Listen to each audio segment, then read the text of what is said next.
Hi students, welcome to online video class of Business Lab.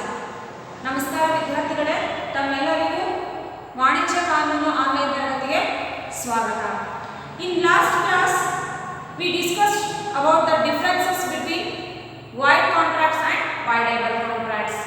ನಾವು ಹಿಂದಿನ ತರಗತಿಯಲ್ಲಿ ಅನೂರ್ಜಿತ ಒಪ್ಪಂದಗಳು ಹಾಗೂ ಅನೂರ್ಜಿತವಾಗಬಲ್ಲ ಒಪ್ಪಂದಗಳ ನಡುವಿನ ವ್ಯತ್ಯಾಸವನ್ನು ನಾವು ತಿಳ್ಕೊಂಡ್ವಿ. And in today's class we will discuss the types of contract on the basis of formation. ಇವತ್ತಿನ ತರಗತಿಯಲ್ಲಿ ನಾವು ಒಪ್ಪಂದವು ರೂಪುಗೊಳ್ಳುವಿಕೆಯ ಆಧಾರದ ಮೇಲೆ ಯಾವ ಯಾವ ಪ್ರಕಾರಗಳಿದೆ ಎನ್ನುವಂತಹ ವಿಷಯವನ್ನು ನಾವು ತಿಳ್ಕೊಳ್ಳೋಣ. You already know that contracts are classified based on three conditions. First one is on the basis of validity, and second one is on the basis of formation, and third one is on the basis of performance. ಒಪ್ಪಂದವು ಕ್ರಮಬದ್ಧತೆಯ ಆಧಾರದ ಮೇಲೆ, ರೂಪುಗೊಳ್ಳುವಿಕೆಯ ಆಧಾರದ ಮೇಲೆ ಹಾಗೂ ಅದರ ಕಾರ್ಯಚಟುವಟಿಕೆಯ ಆಧಾರದ ಮೇಲೆ ವಿವಿಧ ಪ್ರಕಾರಗಳಾಗಿ ವಿಂಗಡಿಸಲಾಗಿದೆ. ಸೊ ನಾವು ಈಗಾಗಲೇ ಮೊದಲನೇ ಅಂದರೆ ಕ್ರಮಬದ್ಧತೆಯ ಆಧಾರದ ಮೇಲೆ ಒಪ್ಪಂದಗಳಲ್ಲಿ ಯಾವ ಯಾವ ವಿಧಗಳಿವೆ ಅನ್ನುವಂತಹ ಮಾಹಿತಿಯನ್ನು ತಿಳ್ಕೊಂಡ್ವಿ. And in today's class we will discuss the types of contract on the basis of formation. ಇವತ್ತಿನ ತರಗತಿಯಲ್ಲಿ ನಾವು ಒಪ್ಪಂದವ ರೂಪುಗೊಳ್ಳುವಿಕೆಯ ಆಧಾರದ ಮೇಲೆ ಯಾವ ಯಾವ ಪ್ರಕಾರಗಳಾಗಿ ವಿಂಗಡಿಸಲಾಗಿದೆ ಎನ್ನುವಂತಹ ಮಾಹಿತಿಯನ್ನು ನಾವು ತಿಳ್ಕೊಳ್ಳೋಣ. So on the basis of formation the contract can be classified into 3 heads. The first one is express contracts, ನೇರ ಅಥವಾ ಸ್ಪಷ್ಟ ಒಪ್ಪಂದಗಳು. And the second type is implied contract, ಅವ್ಯಕ್ತ ಒಪ್ಪಂದಗಳು. And the third type is quasi or constructive contracts, ಸೂಚ್ಯ ಒಪ್ಪಂದಗಳು. Then let me discuss what is the meaning of express contracts. So whatever may be the mode of formation, all the contracts it cause an equal cause of action. ಒಪ್ಪಂದವು ಯಾವುದೇ ವಿಧದಲ್ಲಿ ಅದು ರೂಪುಗೊಳ್ಳಬಹುದು, ಆದರೆ ಅವುಗಳ ಕಾರ್ಯಚಟುವಟಿಕೆ ಹಾಗೂ ಅವುಗಳ ಪರಿಣಾಮ ಏನಿದೆ ಒಂದೇ ರೀತಿಯದ್ದಾಗಿರುತ್ತದೆ. whatever it may be the mode of formation, but the contract it causes an equal cause of action. ಯಾವುದೇ ರೂಪದಲ್ಲಾದರೂ ಒಪ್ಪಂದವು ರೂಪುಗೊಳ್ಳಬಹುದು ಹಾಗೂ ಎಲ್ಲ ಒಪ್ಪಂದಗಳ ಕಾರ್ಯಚಟುವಟಿಕೆಯು ಒಂದೇ ಆಗಿರುತ್ತದೆ. So the first type of contract on the basis of formation is express contract, ನೇರ ಅಥವಾ ಸ್ಪಷ್ಟ ಒಪ್ಪಂದಗಳು. According to the section 9 of the Indian Contract Act 1872, any proposal or acceptance of any promise is made in the form of words. The promise is said to be express contracts. ಯಾವುದೇ ಸಮ್ಮತಿ ಅಥವಾ ವಾಗ್ದಾನವನ್ನ ಶಬ್ದಗಳ ರೂಪದಲ್ಲಿ ನೀಡಿದ್ದಾದರೆ ಅಂತಹ ಒಪ್ಪಂದಗಳನ್ನು ಅಥವಾ ವಾಗ್ದಾನಗಳನ್ನು, ಸಮ್ಮತಿಗಳನ್ನು ನಾವು ಏನಂತ ಕರಿತೀವಿ? ಸ್ಪಷ್ಟ ಒಪ್ಪಂದಗಳು ಅಥವಾ ನೇರ ಒಪ್ಪಂದಗಳು ಅಂತ ಕರಿತೀವಿ. Any proposal or acceptance is made in the form of words. The promise is said to be express contract. ಯಾವುದೇ ಸಮ್ಮತಿ ಅಥವಾ ವಾಗ್ದಾನಗಳನ್ನು ಶಬ್ದಗಳ ರೂಪದಲ್ಲಿ ನೀಡಿದ್ದೇ ಆದರೆ ಅಂತಹ ವಾಗ್ದಾನವನ್ನು ಅಥವಾ ಸಮ್ಮತಿಗಳನ್ನು ನಾವೇನಂತ ಕರಿತೀವಿ? ಸ್ಪಷ್ಟ ಅಥವಾ ನೇರ ಒಪ್ಪಂದಗಳು ಅಂತ ಕರಿತೀವಿ. For example, there are two parties X and Y. X constructed a building for the purpose of sale and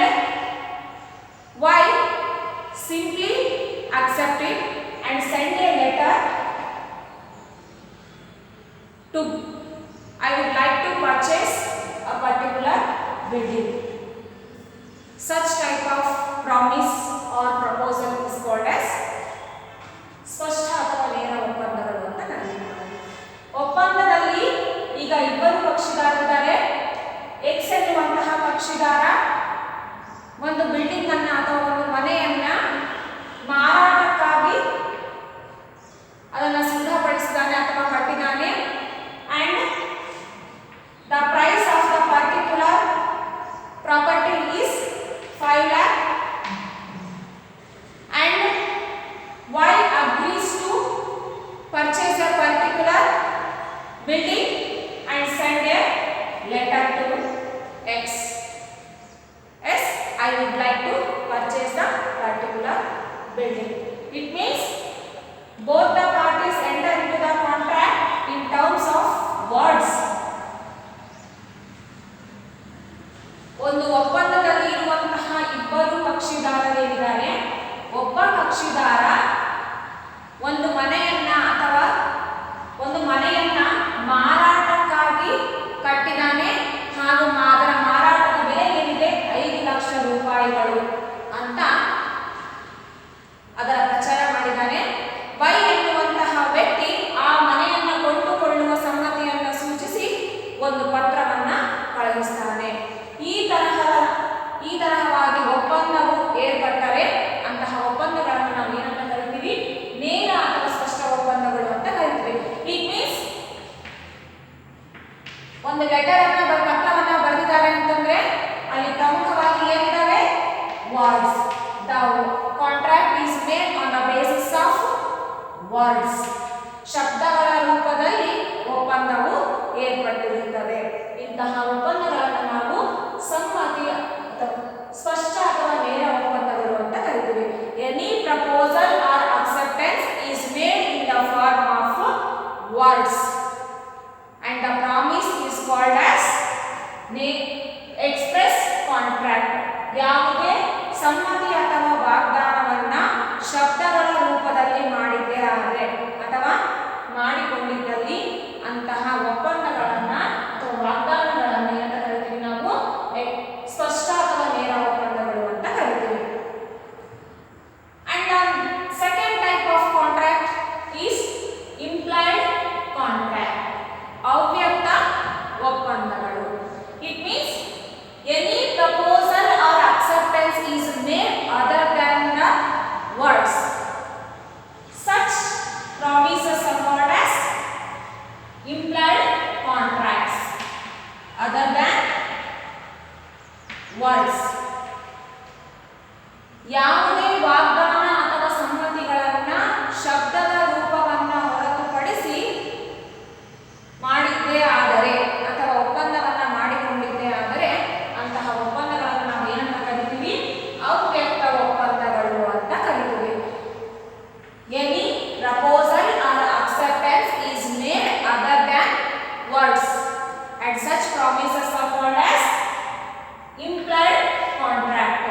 ಯಾವುದೇ ಸಮ್ಮತಿ ಅಥವಾ ವಾಗ್ದಾನವನ್ನ ಶಬ್ದದ ರೂಪವನ್ನ ಹೊರತುಪಡಿಸಿ ಮಾಡಿದ್ದೇ ಆದರೆ ಅಂತಹ ಒಪ್ಪಂದಗಳನ್ನ ಅಥವಾ ವಾಗ್ದಾನಗಳನ್ನ ನಾವು ಏನಂತ ಕರಿತೀವಿ? ಅವ್ಯಕ್ತ ಒಪ್ಪಂದಗಳು ಅಂತ ಕರಿತೀವಿ. For example, if there is a shop and shopkeeper will not invite any person or the consumer. ಈಗ ಒಂದು ವೇಳೆ ಒಂದು ಶಾಪ್ ಇದೆ, ಆ ಶಾಪ್ಗೆ ಪ್ರತಿಯೊಬ್ಬ ಗ್ರಾಹಕರನ್ನ ಅವರು ಕರೆಯೋದಿಲ್ಲ. Or if there is a hotel and the consumer will come and eat and he agrees to pay the particular amount. ಒಂದು ವೇಳೆ ಒಂದು ಉಪಹಾರ ಗೃಹ ಇದೆ ಅಂತ ತಿಳ್ಕೊಡ್ರಿ ಅಥವಾ ಹೋಟೆಲ್ ಇದೆ ಅಂತ ತಿಳ್ಕೊಡ್ರಿ. ಅಲ್ಲಿ ಗ್ರಾಹಕನು ಯಾವುದೇ ರೀತಿಯಾಗಿ ಮೊದಲೇ ಒಪ್ಪಂದವನ್ನ ಮಾಡಿಕೊಳ್ಳುವುದಿಲ್ಲ. There is no contract between the shopkeeper and the consumer, servant or consumers. But still they will go to the hotel and they will eat what they want to eat and agrees to pay the particular amount. ಹೋಟೆಲ್ಗೆ ಹೋಗ್ತಾನೆ, ತನಗೆ ಇಷ್ಟವಾದಂತಹ ಉಪಹಾರವನ್ನು ಸೇವಿಸಿ ಅದಕ್ಕೆ ನಿಗದಿಪಡಿಸಿದಂತಹ ಬೆಲೆಯನ್ನ ಅಥವಾ ಮೊತ್ತವನ್ನ ಪಾವತಿಸಲಾತ ಬದ್ಧನಾಗಿದ್ದಾನೆ. ಇಂತಹ ಒಪ್ಪಂದಗಳನ್ನು ನಾವು ಏನಂತ ಕರಿತೀವಿ? ಅವ್ಯಕ್ತ ಒಪ್ಪಂದಗಳು ಅಂತ ಕರಿತೀವಿ. ಇಲ್ಲಿ the amount is not expressed or any agreement is not made in the form of words. ಇಲ್ಲಿ ಯಾವುದೇ ರೀತಿಯಾಗಿ ಶಬ್ದಗಳ ರೂಪದಲ್ಲಿ ಒಪ್ಪಂದವನ್ನ ಮಾಡಿಕೊಳ್ಳುವುದಿಲ್ಲ. Because they already know if we eat some food means we have to pay the particular amount. ಯಾಕಂದ್ರೆ ನಾವು ಒಂದು ವೇಳೆ ಏನಾದರೂ ಸೇವಿಸಿದ್ರೆ ನಿಗದಿತ ಹಣವನ್ನು ಪಾವತಿ ಮಾಡಬೇಕು ಎನ್ನುವಂತಹ ವಿಷಯ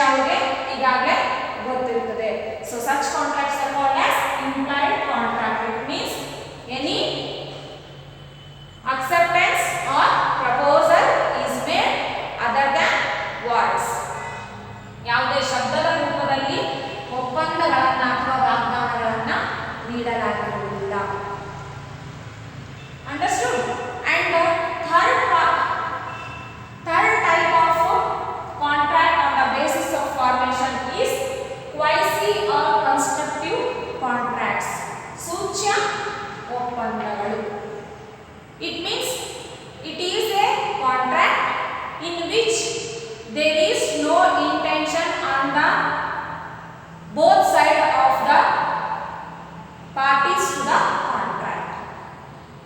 ಈ ಒಪ್ಪಂದಗಳಲ್ಲಿ ಇರುವಂತಹ ಕಕ್ಷಿದಾರರು ಇಬ್ಬರಿಗೂ ಕೂಡ ಯಾವುದೇ ರೀತಿಯಾದಂತಹ ಒಪ್ಪಂದವನ್ನು ಮಾಡಿಕೊಳ್ಳುವ ಮನೋಭಿಲಾಷೆ ಅಥವಾ ಮನಸ್ಥಿತಿ ಇರೋದಿಲ್ಲ.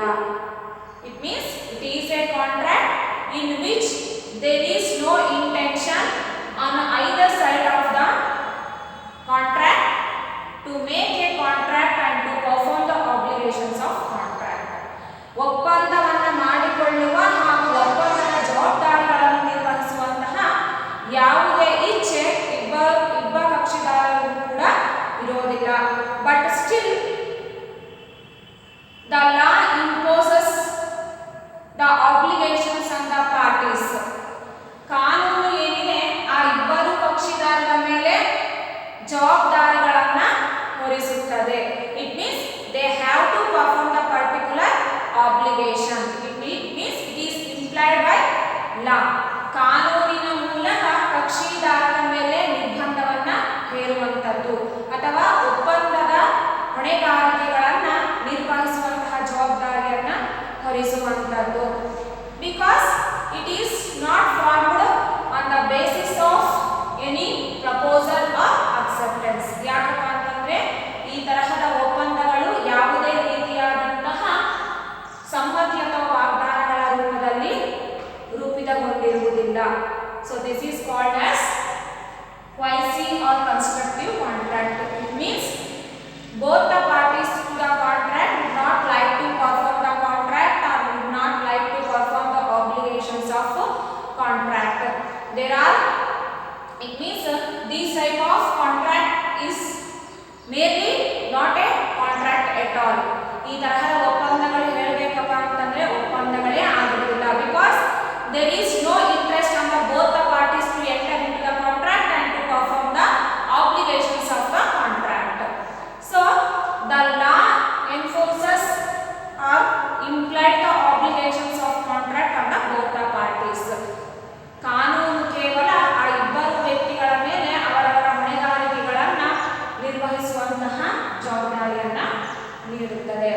Such contracts are called as quasi or constructive contracts. ಸೂಚ್ಯ ಒಪ್ಪಂದಗಳು. For example,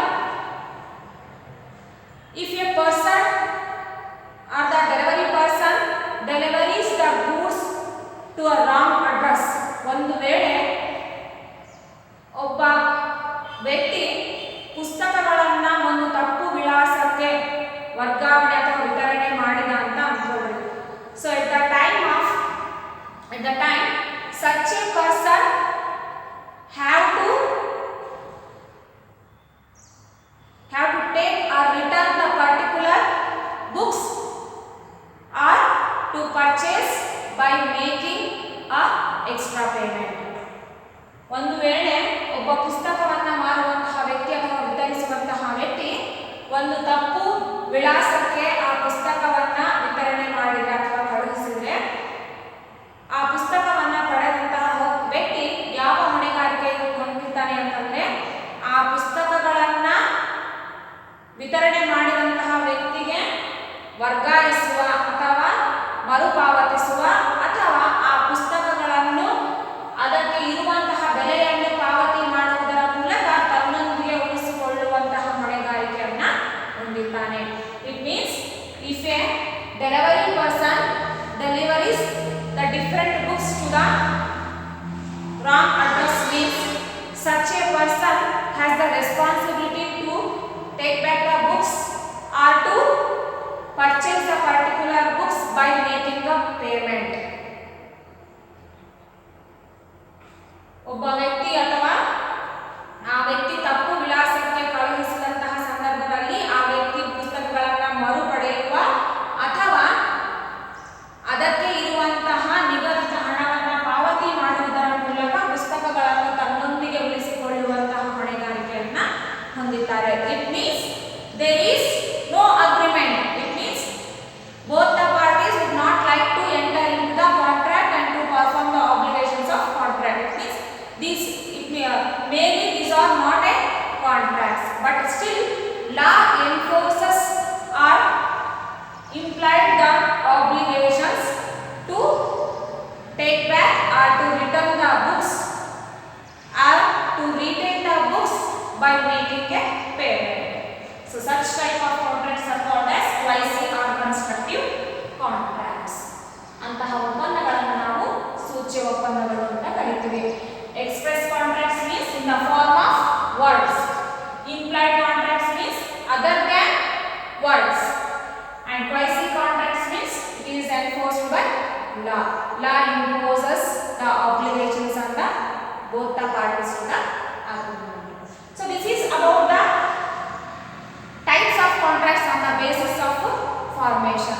ಇದಿಷ್ಟು ಒಪ್ಪಂದವು ರೂಪುಗೊಳ್ಳುವಿಕೆಯ ಆಧಾರದ ಮೇಲೆ ಒಪ್ಪಂದದ ಪ್ರಕಾರಗಳಾಗಿರುತ್ತವೆ. And in the next class we will discuss the types of contract on the basis of performance. ನಾವು ಮುಂದಿನ ತರಗತಿಯಲ್ಲಿ ಒಪ್ಪಂದವು ಕಾರ್ಯನಿರ್ವಹಿಸುವಿಕೆಯ ಆಧಾರದ ಮೇಲೆ ಯಾವೆಲ್ಲ ಪ್ರಕಾರಗಳಿವೆ ಎನ್ನುವಂತಹ